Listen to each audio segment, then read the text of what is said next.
જેમાં પહેલો છે સિમ્પલ પ્રેઝન્ટ ટેન્સ, સાદો વર્તમાન કાળ, જેને આપણે સર્વનામો સાથે કઈ રીતે વાપરશું તે જોઈશું. સૌથી પહેલા સાદા વર્તમાન કાળ માટે s અને es પ્રત્યય લગાડવાનું હોય છે. સર્વનામ સાથે જોઈએ તો I સાથે કઈ જ નહીં લાગે, પ્લેનું પ્લે જ રહેશે. યુ સાથે પણ કઈ જ નહીં લાગે. ત્રીજા પુરુષ એકવચન he, she અને it સાથે આપણે s કે es નો ઉપયોગ કરવા જઈ રહ્યા છીએ. અહીંયા પ્લે છે તો એમાં s લગાડેલ છે.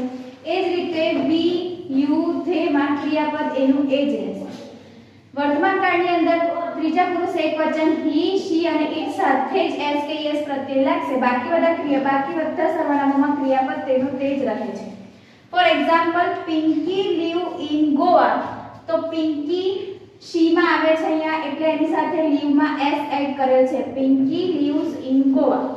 Second example we play chess. we એ બહુવચનમાં આવે છે એના કારણે ક્રિયાપદ એનું એ છે કે પિંકી play in chess. ત્યાર પછી સિમ્પલ પાસ્ટ, ભૂતકાળ.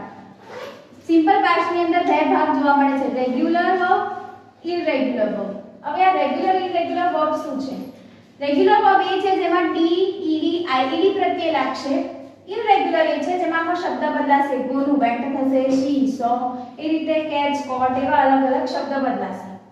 આપણે જ્યારે પણ ભૂતકાળની ખાલી જગ્યા કરતા હોઈએ છીએ ત્યારે આ બંને શબ્દો દ્વારા આપણે ખાલી જગ્યા પૂરીએ છીએ. એક ક્રિયાપદમાં ડી, ઈડી, આઈડી લગાડીએ છીએ, બીજું કે આખો શબ્દ બદલીએ છીએ. તો ભૂતકાળની ખાલી જગ્યા બે રીતે પૂરાશે, D, ED, IED regular verb થી, બીજું આખો ઇરરેગ્યુલર વર્બ્સ વપરાશે કે આખો શબ્દ બદલાઈ જશે.